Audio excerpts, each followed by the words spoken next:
When you think about Thanksgiving, what comes to mind? Maybe it's the mouth-watering smell of a turkey roasting in the oven, the comforting chaos of family all squeezed around a table, or that satisfying post-meal food coma. We've all grown up with this warm and fuzzy idea of Thanksgiving, a day carved out for gratitude, pumpkin pie, and of course, a parade of leftovers. But here's the thing. The story we learned in school, the one about Pilgrims and Native Americans sitting down together for a peaceful, picture-perfect feast, doesn't quite tell the whole story. It's a lot more complicated than that. Behind those charming depictions of bonnets and buckled hats lies a history that's both darker and more thought-provoking than the tale most of us grew up with. How did a simple harvest meal turn into one of the most significant and, let's be honest, most misunderstood holidays in American culture? Why do some people celebrate with joy, while others view the day with mourning and reflection? The truth is, Thanksgiving's roots are tangled up in moments of gratitude, survival, betrayal, and loss, all intertwined together in a way that's both fascinating and, at times, uncomfortable to face. So, how did we get from that 1621 feast to today's mix of turkey, football, and Black Friday madness? Buckle up, because this story has layers, and maybe by the end of it you'll see Thanksgiving in a whole new light. You know, it's easy to think of Thanksgiving as a strictly American tradition, but honestly, the whole idea of pausing to show gratitude for what you have is nothing new. People have been doing this kind of thing for thousands of years. Picture it. Across ancient cultures, people would celebrate the changing seasons, honor the gods of agriculture, and give thanks for good harvests and fertile lands. These celebrations were full of rituals, prayers, and community gatherings. In Native American culture, gratitude for nature's gifts wasn't limited to one big annual feast. It was a way of life, deeply interwoven with everyday practices. Different tribes had their unique ways of celebrating, often centered around significant events in the agricultural cycle. The Iroquois, for example, had the Green Corn Festival, a multi-day celebration that honored the first corn harvest of the season. This event brought people together to dance, feast, and perform rituals that acknowledged the spirits believed to guide and bless their crops. And on the other side of the ocean in Europe, harvest festivals were just as essential. People in England, where many of the early settlers came from, would host autumn feasts filled with roasted meats, seasonal fruits, and naturally plenty of ale. They'd sing songs, decorate their homes with greenery, and give thanks to God for keeping them fed. The Pilgrims, of course, were familiar with these customs, so when they eventually made their way to the New World, they already had the blueprint for a Thanksgiving-like celebration. The point is, before Thanksgiving became what we recognize today, it was built on centuries of traditions, each adding its own layer to the holiday. And although these rituals differed, they all shared one common thread: a sense of community, gratitude, and a celebration of the life-sustaining gifts from the earth. So let's paint a clearer picture of that famous gathering in 1621. The Pilgrims, who had endured a brutally harsh first winter, were probably just relieved to be alive. Almost half of them had perished due to disease and the unforgiving cold. Morale was low, and survival was anything but guaranteed. But with spring came hope, and along with it, an unlikely hero: Tisquantum, known to the Pilgrims as Squanto.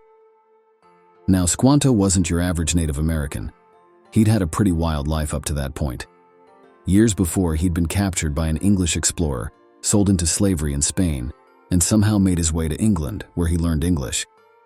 By a twist of fate, he eventually found a way back home, only to discover that his entire Patuxet tribe had been wiped out by European diseases. It's no wonder he had mixed feelings about the newcomers. Despite this, Squanto chose to help the struggling Pilgrims. He taught them essential skills like how to grow corn using fish as fertilizer and where to catch eel and other seafood. Without his guidance, there's a good chance the colony would have collapsed. But with Squanto's help, the Pilgrims had their first successful harvest. It wasn't the overflowing bounty we see on modern Thanksgiving tables, but it was enough to feel like a real victory. So they decided to celebrate.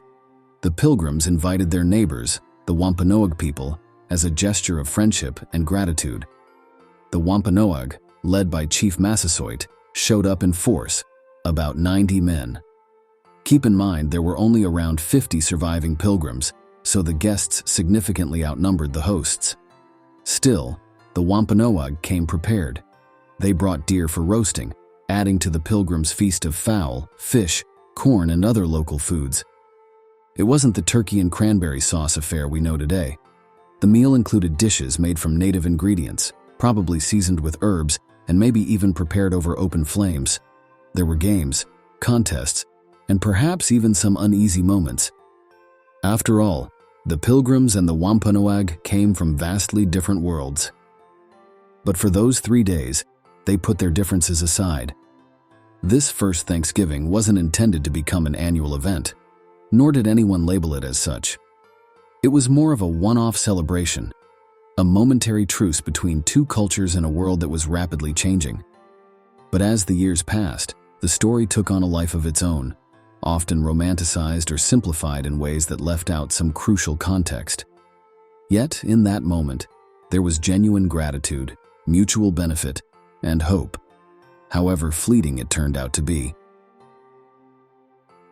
The feast in 1621, often presented as a picture of harmony, was just one moment in a complicated and often tragic relationship between Native Americans and European settlers.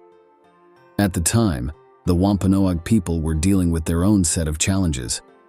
Diseases brought by earlier European explorers had devastated their population, wiping out entire villages.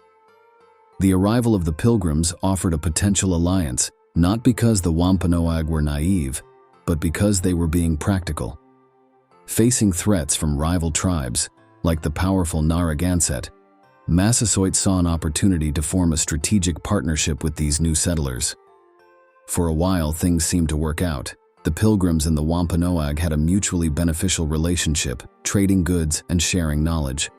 The Wampanoag helped the Pilgrims survive in a harsh new land, while the Pilgrims provided the tribe with European tools and eventually weapons. There was a level of cautious cooperation, but it was always underpinned by a fragile sense of trust. But as more and more English settlers began to arrive, the dynamic shifted. The pressure on Native American lands increased, and disputes over resources and territory became more frequent. The Pilgrims and their descendants began to see the land as something to be claimed and cultivated, not something to share. This belief clashed with the Wampanoag's way of life, which saw land as communal and sacred, not something to be owned. The tipping point came decades later, culminating in one of the bloodiest conflicts in American history, King Philip's War, 1675 to 1678. Named after Metacomet, the son of Massasoit, who the English called King Philip, the war was a desperate struggle for Native American tribes to defend their land and way of life. Metacomet had watched as the English settlements grew, swallowing up territory and threatening his people's existence.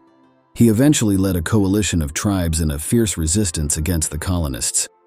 The war was brutal, marked by massacres, burned villages, and immense suffering on both sides. But the outcome was catastrophic for the Native American tribes. Many Wampanoag were killed, and those who survived were captured and sold into slavery or forced into servitude. The war shattered the power of the native tribes in New England and paved the way for the near-total colonization of their lands. So, when we talk about the Pilgrims and Native Americans, we have to acknowledge this complexity. Yes, there were moments of genuine friendship and collaboration, but the long-term effects of colonization were devastating for the indigenous population.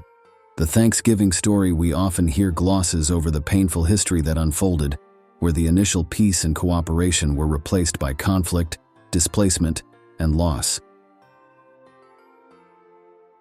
After that famous 1621 gathering, Thanksgiving didn't instantly become an annual tradition. In fact, the Pilgrims themselves didn't celebrate another feast quite like it for years. The idea of setting aside a day to give thanks wasn't unheard of, but it was used sparingly and for different reasons. In those early days of the colonies, days of Thanksgiving were mostly religious observances.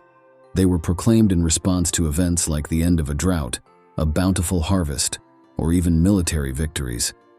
It was less about turkey and stuffing, and more about fasting and prayer.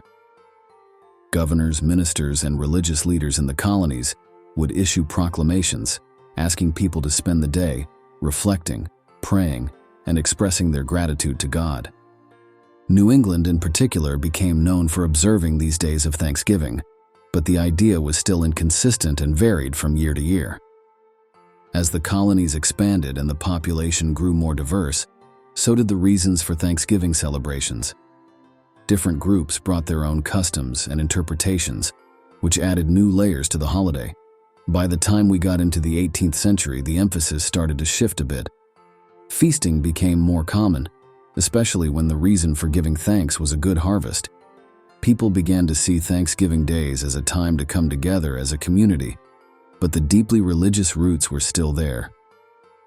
Here's where things start to get a little awkward. The stories and proclamations from this period often ignored the Native American contributions to the survival of the colonists.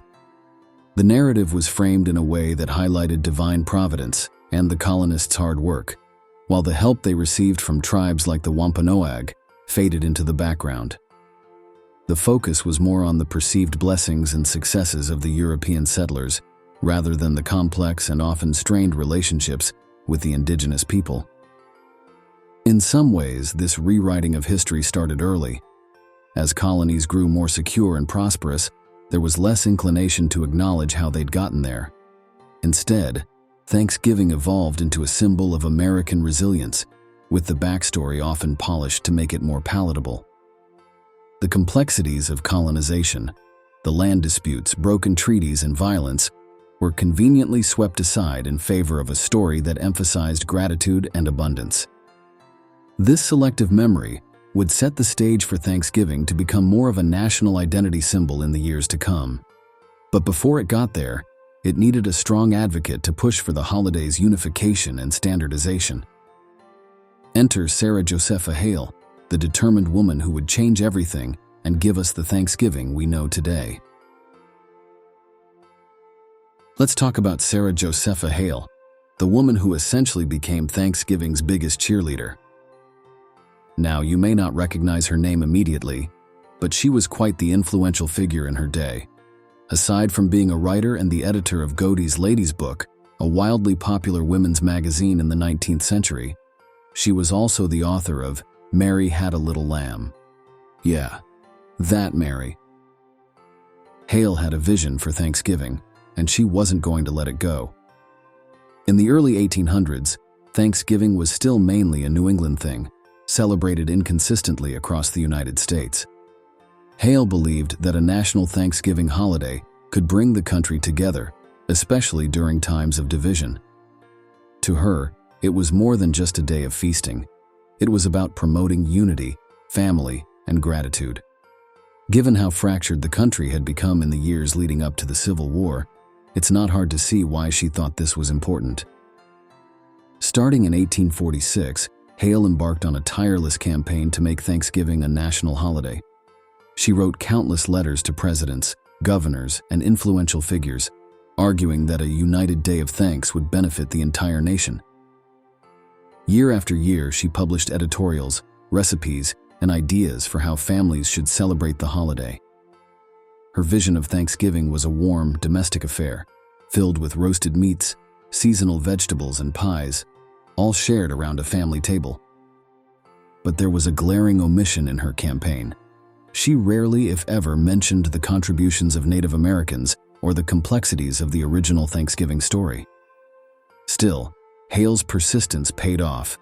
By the time Abraham Lincoln was in office, she had gained enough momentum that people were taking notice. In the fall of 1863, amid the Civil War, Hale finally found success. She managed to persuade Lincoln to issue a proclamation declaring Thanksgiving a national holiday to be celebrated on the last Thursday of November. Lincoln hoped that a day of gratitude and reflection could provide some comfort to a nation ravaged by conflict. And just like that, Thanksgiving was no longer a regional tradition, but a unifying holiday for all Americans. The irony, of course, is that Thanksgiving's roots in the complicated and often painful interactions between Native Americans and European settlers were mostly ignored in this new, idealized version of the holiday. Hale's focus was on family and the American spirit, not the historical realities that made the feast possible in the first place. But give Hale some credit. Her vision of Thanksgiving is the one that still resonates today. The cozy gatherings, the emphasis on family, and the idea of setting aside a day to appreciate what we have.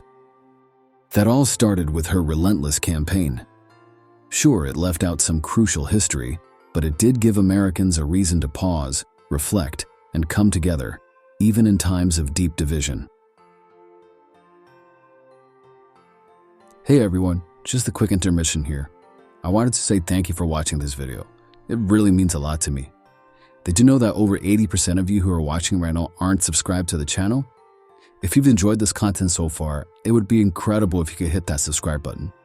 It's a small gesture, but it really helps the channel grow and ensures that you won't miss any more of our fascinating stories we explore together. Also, if you're feeling generous, please give this video a thumbs up, leave a comment, and share with anyone else who may enjoy it. Your support really does make a difference and keeps the content coming. Thanks again, and let's get back to the story. With Abraham Lincoln's proclamation in 1863, Thanksgiving officially became a national holiday, but it still took some time to settle into the familiar celebration we know today. Lincoln had declared the holiday as a gesture of unity during the Civil War, hoping that it would bring some sense of togetherness to a country literally tearing itself apart. But the war dragged on, and even after it ended, the healing process was far from smooth. Thanksgiving became one of the few things people from the North and South could agree on, something that helped bridge the deep divides left by the conflict. Despite Lincoln's proclamation, Thanksgiving wasn't immediately consistent across the country. Each state still had its own way of celebrating, and some people just didn't feel the holiday yet. It took decades for Thanksgiving to really become embedded in American culture. Part of this was due to how families celebrated, by sitting down to elaborate dinners that included dishes like turkey, mashed potatoes, and pies. These meals were often modeled after the hearty New England-style feasts that Josepha Hale had championed, even though she had idealized and modernized the original menu. Fast forward to the 20th century, and Thanksgiving started taking on a more unified, almost formulaic feel. By the early 1900s, Thanksgiving had become about more than just family dinners. It was also about parades, football games, and yes, even the commercialization of the holiday. The Macy's Thanksgiving Day Parade in New York City began in 1924, quickly becoming a national spectacle. The holiday also became closely tied to football, with college and professional games drawing huge crowds and becoming a Thanksgiving tradition in their own right. But then came the Great Depression in the 1930s. As the economy spiraled, President Franklin D. Roosevelt thought he could use Thanksgiving to help boost retail sales. In 1939, he controversially moved the holiday up by a week, hoping to extend the holiday shopping season. This decision sparked outrage. People called it Franksgiving, and the country was so divided over it that some states stuck to the original date, while others followed Roosevelt's new plan. It wasn't until 1941 that Congress finally settled the matter, passing a law that fixed Thanksgiving on the fourth Thursday of November, where it remains today. Throughout this evolution, the story of the Pilgrims and the Wampanoag people was sanitized and romanticized even further. School children learned simplified, feel-good versions of the first Thanksgiving, complete with construction paper pilgrim hats and feathered headbands.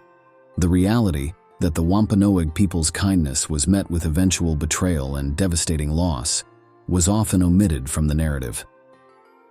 The holiday, for most Americans, became a symbol of abundance and gratitude, but it also served as a tool to reinforce a national identity that downplayed the darker sides of America's founding. At the same time, Thanksgiving grew into a celebration that people from all walks of life embraced. Immigrant communities added their own foods and traditions, making the holiday a unique blend of American cultures. It became a day where, at least ideally, people could set aside differences and come together around the dinner table, even if the history behind it was a bit more complicated than what most school textbooks would have you believe. Now here's where Thanksgiving takes a more reflective and sobering turn. While many of us think of Thanksgiving as a day of food, family, and feeling grateful, it's a painful reminder for many Native Americans of what was lost in the wake of European colonization. The arrival of the Pilgrims and the stories that followed are often celebrated as a moment of cultural exchange and cooperation. But for Native American communities, that period marked the beginning of centuries of displacement, broken treaties, and cultural devastation. In 1970, Native American activists established the National Day of Mourning. It's observed each year on Thanksgiving Day in Plymouth, Massachusetts, right near the spot where the Pilgrims settled. The purpose is to remember and honor the millions of Native people who suffered and died as a result of European colonization. It's not about rejecting the idea of gratitude, but about acknowledging the full historical picture, one that includes loss, grief, and resilience. During the National Day of Mourning, hundreds of Native Americans and their allies gather on Coles Hill, overlooking Plymouth Rock.